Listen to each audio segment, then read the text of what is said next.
Hi, and welcome. You're listening to the X22 Report. My name is Dave, and this is episode 1155, and today's date is December 18th, 2016, and the title of the episode is The Current Economic Collapse News Brief. Let's get right into the economic collapse news. Now, we've been talking about how this economy is breaking apart, deteriorating, and what's very interesting about all of this is we talk about the real estate market and how the people, well, they're not purchasing the homes, the mortgage applications are continually declining, and Pew Research Center, well, they released a new report diving into the housing recovery. And you're going to be shocked what their research reveals, because it's exactly what we've been saying. That all of these purchases of these homes are not being made by the next generation. The bubble is being created by investment companies, hedge funds. And what we're seeing right now, per Pew Research Center, homeownership among young adults and blacks are down 18 and 16% since the peak of 2004. And the question is, well, who is purchasing all of these homes? Well, we've mentioned it many times. But now Pew Research Center is letting everyone know this is exactly what is happening. We knew this for a very long time. We've known it through our own research. And here we have Blackstone's home buying binge. Well, it has ended because mortgage rates are increasing. Now, they spent more than $100 million a week on properties. That's right, $100 million a week on properties. They invested $8 billion since April 2012, and this is just one investment firm. They purchased 43,000 homes in 14 cities. Think about what they're doing here, and there's many other hedge funds, investment companies that have purchased the same type of homes using the same type of free money. And what did they do? They did this in the cities that Shiller looks at. I mean, we're looking at Miami, we're looking at Seattle, we're looking at Atlanta, we're looking at New York. And what we're seeing right now, this is how they created this housing recovery. And right now, this real estate market is one gigantic bubble. Now remember, these companies, they kept the houses off the market. They don't care if they rented them or not, but they were told not to sell them. Hold on to them.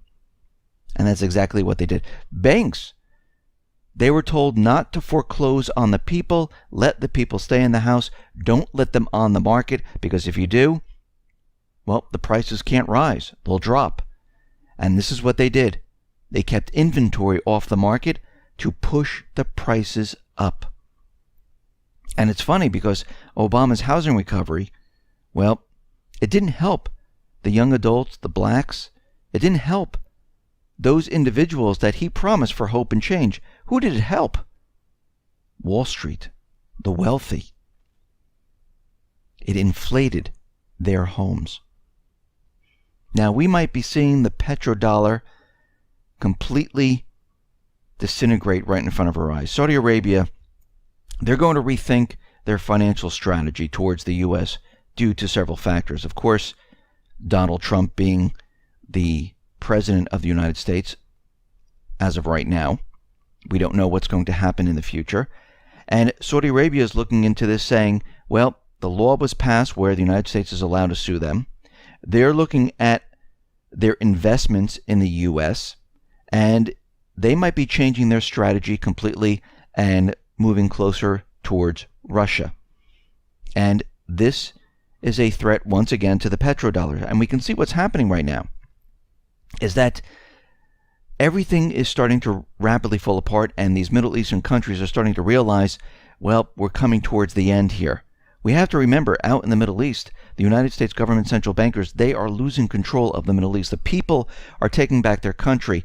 And when the people take back their country, they will no longer sell their oil using the petrodollar. Syria, as of right now, is lost. The U.S. government, the central bankers, they've lost Aleppo. And we can see right now their entire plan to build a pipeline through Syria, then go into Iran, control the entire Middle East, keep the petrodollar propped up. It is coming to an end. But we can see the elite, they're not giving up. They're going to continually fight in Syria. They're going to continually try to remove Trump from his presidency. And they're going to try to retake control of the system they created. They don't want their control from what they've done removed. And we can see right now, December 19th, we have the Electoral College vote coming up. They've been trying and pushing as hard as they possibly can to persuade electors to vote away from Trump, maybe towards Hillary Clinton, or to question what has been going on. Harvard professor Larry Lessig, he's been offering free legal advice to any Republican elector willing to consider switching their vote from Trump to another candidate. And at the time, Lessig said he was in active discussions with 20 electors, and they claimed to vow to switch their votes. Now he's admitting that, well, maybe his efforts aren't going that well right now. He doesn't think there'll be enough electors to actually make a difference. And at this point, we know that Soros, Clinton, the elite, they're doing whatever they possibly can. Now, if they can't get December 19th, they're going to make a play for January 6th when Congress meets. And he said, in the House, there are a lot of things that could happen. And in that House, the Republicans might consider, well, is there another candidate? Is there someone else that we can vote for? So they're going to try to persuade everyone to switch in what they're thinking. Now, of course, they're continually pushing the Russian hacking. They're continually pushing cyber attacks because they want everyone to question, are these election results legitimate, or should we invalidate them? And of course, Obama's out there, and the elite are out there, the corporate media is out there. They're talking about fake news, and we know for a fact now that Snopes, PolitiFact, they're all run by the government, the CIA, Soros. And we've already shown how their facts different from what's really going on in the world. And most of their facts really don't relate to what has been going on, because later on it's proven that their facts were a lie. And of course, Obama's right now, he is blaming domestic propagandists, basically alternative media, linking them to Russian propagandists and saying that they're all in cahoots together to spread propaganda. Well, what's really happening is the truth is coming out. They don't like the truth because it butts up against their lies. And then people start to think, well, wait a minute. Who's telling the truth here? Let me do a little research. And this is what everyone should be doing right now. Is everything the government telling us absolute truth? They have to prove it to the American people. When they put something out there and they're telling us this is the way it is, like Iraq has weapons of mass destruction, they need to prove it without any type of doubt. And proof is not showing a vial of powder, which is probably just baby powder or something colorized. They need to show this is really the fact. Now, they just can't say it because that's just propaganda. But this is what they've been doing. If we go back to 2011, they told us they didn't arm the moderate rebels. No, this is just a natural grassroots uprising. And it turned out, no. They funded them. They supported them. No, we don't support terrorists. And then we find out, yes, they're supporting Al-Qaeda, Al-Nusra, Al-Sham, Islamic State. The Affordable Care Act is going to be affordable. You'll be able to keep your doctor. Do you remember Obama saying this? How many people lost their doctor? Premiums are not going to go up. It's going to be very cheap. Guess what? It's more expensive than it was prior to the Affordable Care Act. So what's happening now is they don't like the truth coming out because it brings to light all of their lies. And they don't like it because people are going to start calling them on it. Out in the Philippines, we see Duterte. He is saying, bye-bye, U.S. We are going towards China right now. We can survive without American money. And right now, what they're doing is they're creating legislation to move away from the United States and closer to China. And he went on to say that the politics in the Southeast Asia, well, it is completely changing, and the U.S. is going to be left out of it. We know on Friday, China captured a drone. This was off the coast of the Philippines near Subic Bay, and the United States was making a really big deal about this. The Chinese were saying, well, we don't know exactly what this was. We have no idea. We picked it up. We took a look at it. The U.S. made a really big deal. We know this is for provocation purposes. And China says, we're going to return it because there was an unidentified piece of equipment 50 nautical miles off of Subic Bay. We didn't know what it was, so we picked it up. And China has accused the U.S. of hyping this whole situation up. And the equipment's being returned. Now, what was it really? We really don't know. We see the U.S.